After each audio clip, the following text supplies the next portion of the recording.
nti akalo kachuka eyo kachuka eyo kati ate ewa musajja we bugwe kitokota owasadala kikambwe nti maziga merere ngani alina amaziga mu kampu agani katuntu amaje gayimbudde ogamanyi gwe katuntu uliza katuntu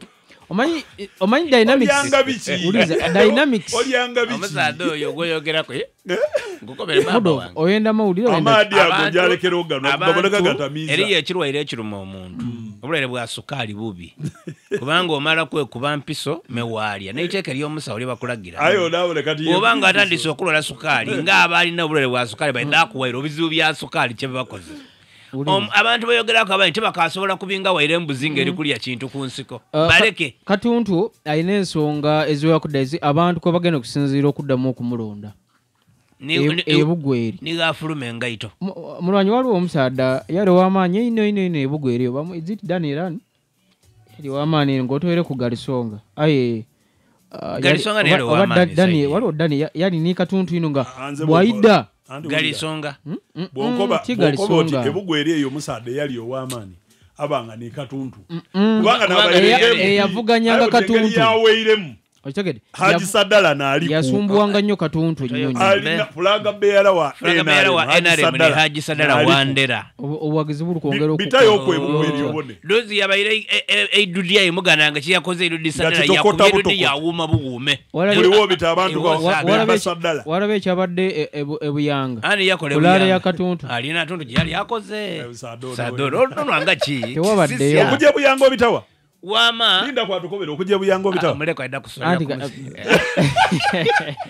mwana omusada ifugobeta Paula Akamba enamutumba ni flaga beara wa NRM ebintu bye tuwakana butali kwenda kudema iwe tendi bye NRM nzali kwere bya NRM nakobye Paula flaga beara owena mutumba ni Paulo Akamba Joero Azarwa oyo kabiri gwe bagitola kweira oyo ni Paula Akamba na alina Paula Akamba ati na alina na mukobye nti musaada iwe ng'abantu bali kutenda buzibu Paula Akamba yakoba ati mani ga katonda yaja paka mukoti bali kumuzanira kubwo alinayo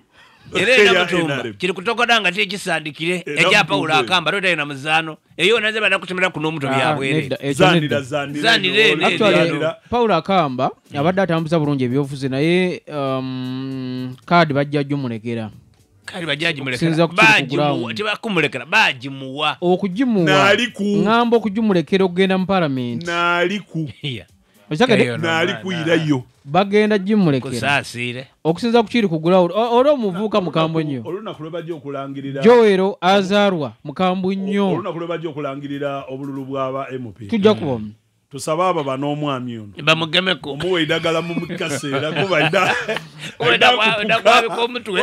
yabwere era otageza kuva ka mtawuni mu emotoka ningi baida kutomera nako bya abantu banange mujje mutole yondaga muntu daimwe wano kona nkani ku Central Division kuwereza message kwisimu ndiri watiba kuwereza byo mafendoza bya chankana mu kwayenga jia enokola munira ojene nkaire nzeru wa government oti ndi size daimwe eyo lina vuayo eri abantu abeyeta mujje eri abantu abeyeta iferi omuntu yaja Northern Division eyo kwewandisa yabaka kasati ni nze ni mulwanyi akuba ati ni nze era nkola ngakwe ni bise yo ara disi weyo ya mukoba ati ayibusana goli kwogera ku ngamwidi bulungi akanwe kwa amana wachalo olutalo lwachi olwamanyi wakati wa chairman wa district ye Jinja Moses Batwala ne banakimya kyeni alimu Batwala gamba nti ayagala yabadde asika nnyo omugo okulanga President 7 nga chairman w'ekibiina Lala jikuba mu district ye Jinja abeeni alimu bagamba nti twamala okuteesa nga lumu omwezi guno Lala egenda kubeera Bugembe olukiiko lwe baatuulamu nga lumu lwe bakkaanyako nti nga 21 nze abeere Bugembe mu kisaawe so Batwala gamba nti twagala jjo eno tumulage ekitebe kyaffe kitulembere kinaggwa n'okusomooza obukula kwe tugenda tuyitamu so Moses Batwala gamba nti abo abagenda bamwanukula kuba mubaddemu abamu bali basimanyi assistant RDC simanyi baani agamba nti nga chairman w'ekibiina abo bali ku level ya wansi nnyo omuntu alina okumwanukula ye Richard Todwongo omuwandiisi w'omutesiteesi w'ekibiina kati awo bawungira bagati mwami batwala chairman LC5 ali kumwanukula baradisi mubaka kuba wa president era president abali kwogera mukubere nga abantu bintu bitambula kati yewe akoba atunali kumwogera ali wansi ino mbono oti abali leka tuyikirize nti wa wansi asanuke mwami batwala kati olwaido mwami Todwongo bwe yabaira amwanukula nga yalumwike mu lukiiko yafulwimemu anti olulimi kodi yafula distinction mu lusomo I need distinction